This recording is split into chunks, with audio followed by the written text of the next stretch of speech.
Vamos lá, pessoal, tem bastante coisa para falar hoje, hein? Tem bastante coisa aí, bastante coisa aconteceu ontem e também tem uma previsão de uma agenda interessante aí para hoje, legal? Bom, hoje, dia 22 de janeiro, quinta-feira, né, vamos para mais um panorama aqui do Café com Day Trade. Vamos explorar tudo o que aconteceu ontem, explicar inclusive os movimentos à medida que as notícias foram saindo, tá bom? Vai ser bem legal, fica com a gente aí para a gente explicar tudo direitinho para você.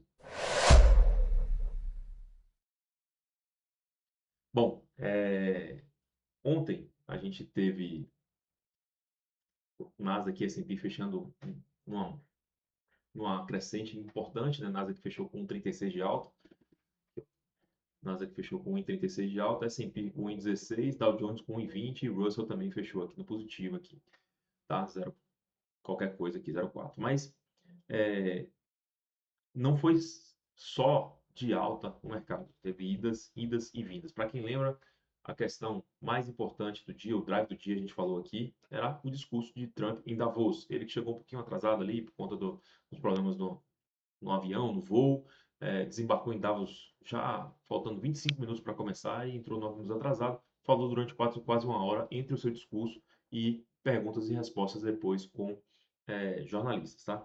Então, a parte mais emblemática foi quando ele disse: olha, não pretendo usar força militar para em cima da Groenlândia, no caso da Dinamarca, para tomar a Groenlândia.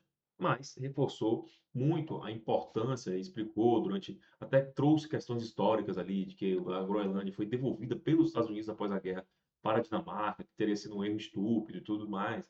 Também deu recados importantes ali, falando do poderio armamentista dos Estados Unidos, dos caças, dos F-35, enfim, das questões, das vantagens tecnológicas que os Estados Unidos têm. É, exaltou líderes europeus ali para poder dar uma massageada e tudo, criar uma animosidade positiva, né, acerca dessa questão. E acabou, falou da parte mais emblemática, dizendo que não tinha intenção de fazer uma invasão, que tudo deveria ser feito na base do acordo, e até agora abriu aí um conselho de paz. Então, o Trump estava zen ontem, né? Enquanto ele terminou de falar que começou a coletiva, e aí eu vou de repente aqui mostrar para vocês o seguinte, ó. Vou mostrar para vocês o seguinte, que o mercado vinha com a preocupação aqui e tudo mais, aí ele começou a falar aqui às 10h30 e logo começou a soltar coisas positivas, o mercado veio e subiu. Tá? Quando foi 1h30, 1h32, se eu não me engano, deixa eu ver se bate aqui, ó. Aqui, por volta daqui, ó. O mercado estava esperando aí novidades e tudo mais, a Dinamarca disse: opa, não aceito controle dos Estados Unidos na Dinamarca, não estamos abertos a esse tipo de discussão. O mercado voltou e aí parou para esperar, porque o Trump ainda estava falando e tudo mais. E quando foi 16 horas, aí sim saiu. Isso estava em negociação já, porque teve encontro de membros da OTAN nos Estados Unidos, secretários da OTAN nos Estados Unidos, com a equipe do Trump, e o Trump também se reuniu ali em Davos com o Mark Rutte, que é o presidente, né, é o CEO da OTAN, né, onde eles disseram assim, ó, a Dinamarca está aberta a a presença militar dos Estados Unidos, ou seja, a ideia é criar o domo, a responsabilidade dos Estados Unidos dentro da Groenlândia, gerida pela Dinamarca, em conjunto. Então, saiu ali uma saída, teve uma saída ali emblemática, com paz, de acordo, que era o que todo mundo queria. Isso evita as tarifas, evita questões geopolíticas mais intensas entre os países. É, enfim, talvez a melhor solução acerca disso, o mercado veio e segue subindo, tá? Segue subindo agora pela manhã, já está no positivo aqui, 0,8% Nasdaq, 0,5% S&P.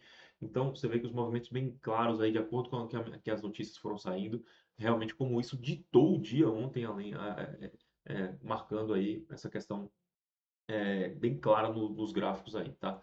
No momento, se a gente for olhar aqui, opa,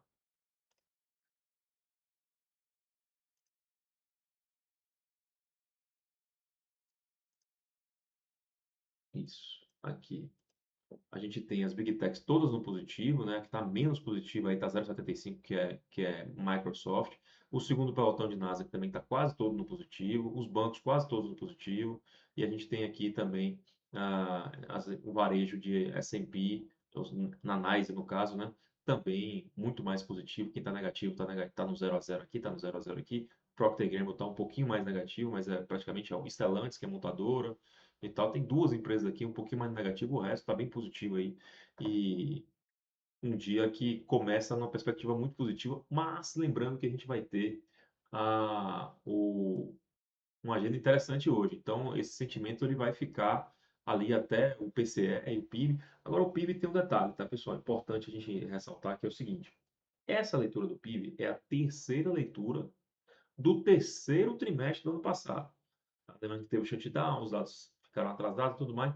Então, a gente está falando aí de julho, agosto e setembro de 2025. Tá? É importante conhecer o PIB, saber como é que essa lacuna vai ser preenchida aí nos dados, mas é um dado atrasado. Tá? E aí a gente tem o PCE, que é de novembro. Aí esse é um pouco mais recente, mas também não é de dezembro.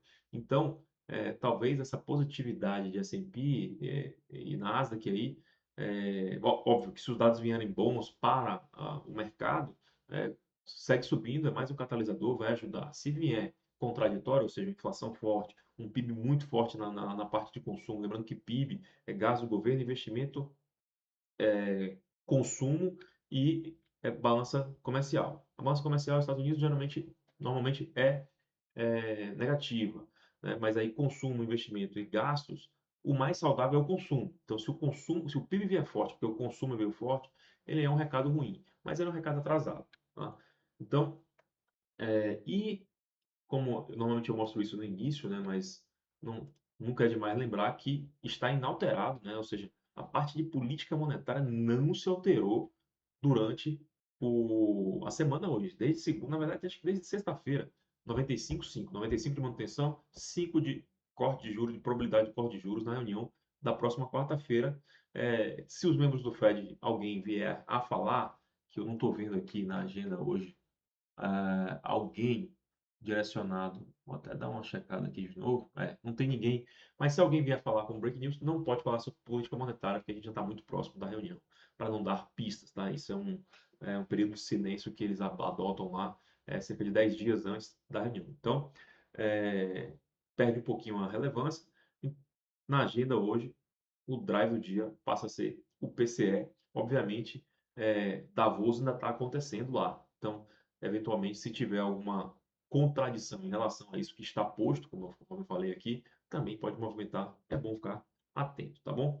Então, é isso. A gente agradece a sua audiência no dia de hoje e lembrando que se você gostou do vídeo, aí deixa aquele like, deixa aquele comentário, sugere conteúdo, encaminha para um amigo que pode necessitar desse conteúdo aí, que pode gostar desse conteúdo, para ficar sabendo exatamente o que aconteceu ontem nos mercados, tá bom?